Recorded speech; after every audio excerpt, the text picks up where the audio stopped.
अब सारे international students को नहीं मिलेगा पूरे 3 साल का पोस्ट ग्रेजुएट वर्क परमिट और ये रूल्स 1 नवंबर से शुरू होने जा रहे हैं। कौन से केसेस में ये रूल एप्लीकेबल होगा और क्या है नई चेंजेस जो कनाडा इमिग्रेशन के इमिग्रेशन मिनिस्टर मार्क मिलर ने आज दोपहर 2 बजे की जो स्पेशल मीटिंग थी 18 सितंबर को उसमें अनाउंस किए हैं। तो क्या है नए रूल्स, उसके लिए देखिए हमारे साथ आज की ये वीडियो।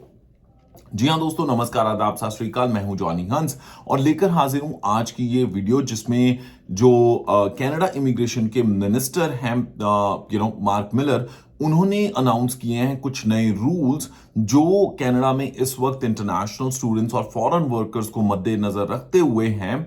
और ये आज दोपहर यानी 18 सितंबर को अनाउंस हुए हैं और ये इफेक्टिव होंगे 1 नवंबर से।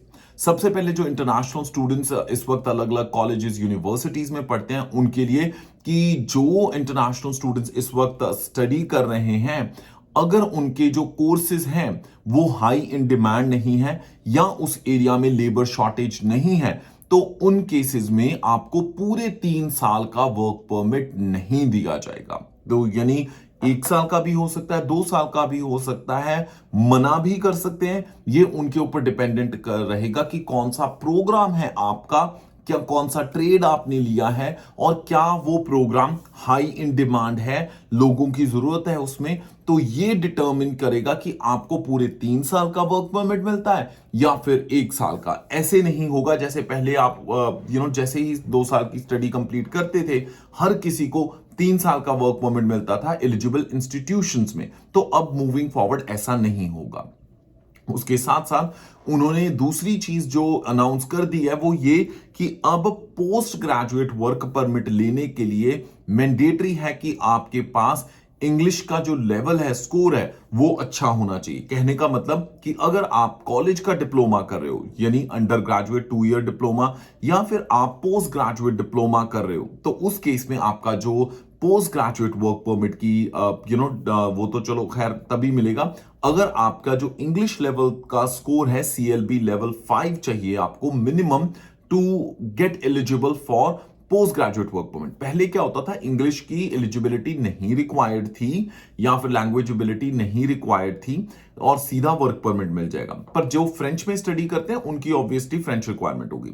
उसके साथ अब दूसरी चीज ये है कि अगर आप अपना यूनिवर्सिटी में स्टडी करते हो, मास्टर्स प्रोग्राम कर रहे हो, पोस्ट ग्रेजुएट कोई खास प्रोग्राम सर्टिफिकेट कर रहे हो यूनिवर्सिटी से या यूनिवर्सिटी की डिग्री है, तो उस केस में मास्टर्स और डिग्री लेवल प्रोग्राम्स के लिए it's important to have CLB level 7 अगर आपको पोस्ट ग्रेजुएट वर्क परमिट के लिए एलिजिबल होना है। तो ये दो मेन चेंजेस हैं। इसके बाद तीसरा चेंजेस जो है वो स्पाउस ओपन वर्क परमिट को लेके है। जी हां, स्पाउस ओपन वर्क परमिट की अगर बात की जाए, हाल ही में जो चेंजेस आए थे उसमें कहा गया था कि जो कॉलेज लेवल डिप्लोमास करते हैं स्टूडेंट्स, उनको स्पाउस ओपन वर्क परमिट के लिए वो एलिजिबल नहीं होंगे। ओनली मास्टर्स करने वाले जो स्टूडेंट्स हैं सिर्फ वो एलिजिबल होंगे, या फिर जो PhD कर रहे हैं या बैचलर कर रहे हैं नर्सिंग में या टेक्नोलॉजी में, वही स्टूडेंट्स एलिजिबल होंगे अपने स्पाउस को बुलाने के लिए। पर अब इसके ऊपर भी उन्होंने फर्दर कर दिया कि मास्टर्स कैटेगरी में भी वही लोग अपने स्पाउस को कनाडा ओपन वर्क परमिट पे बुलवा पाएंगे जिनकी जो मास्टर्स है कम से कम 2 साल की ड्यूरेशन की है। 1 साल की ड्यूरेशन वाली मास्टर्स के केस में आप अपने स्पाउस को कनाडा नहीं बुला पाएंगे। अब इन चेंजेस को देखा जाए, या तो आप डिस्करेज हो सकते हो या आप सही से इसको अंडरस्टैंड कर सकते हो। हमने हमेशा अपने दोस्तों को, अपनी ऑडियंस को, अपने क्लाइंट्स को यही बोला है कि कभी भी किसी चीज को लेके डीमोटिवेट मत होइए, पर आप किसी भी एजेंट के पीछे लग के प्राइवेट कॉलेज लेके मत आओ भैया, आपके पैसे खराब होंगे। नंबर 2, बिजनेस का कोई भी प्रोग्राम उठा के जो अभी भी लोग आ रहे हैं उनका नुकसान हो सकता है। प्रोग्राम वही लो जो हाई इन डिमांड हो।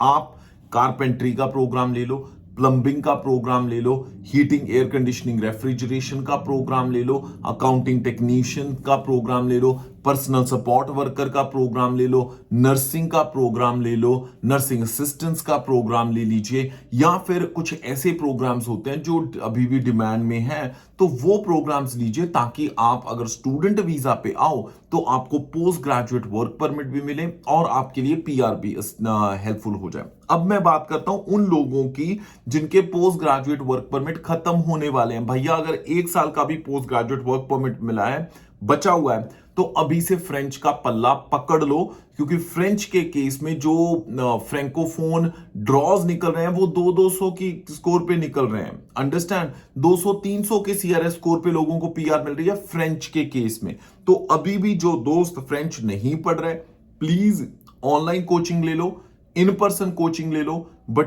Try to crack the TEF, और कम स्कोर पे भी आपकी बात बन जाएगी। आपको पता है अगर आपके पास फ्रेंच स्कोर है और पोस्ट ग्रेजुएट वर्क परमिट खत्म होने वाला है तो आउट ऑफ क्वेबेक भी आपको एलएमआई की एग्जेम्पशन हो सकती है। अगर आपको हेल्प चाहिए तो हमें ईमेल आप कीजिए apply@studybuddycanada.com, apply@studybuddycanada.com। अगर आप ये अपने आप को सिक्योर करना चाहते हैं कि यार आपको उन चीजों में से ना गुजरना पड़े कि चेंजेस की वजह से इफेक्ट ना पड़े, तो तब भी आप अपना जो प्लानिंग है उस हिसाब से कीजिए।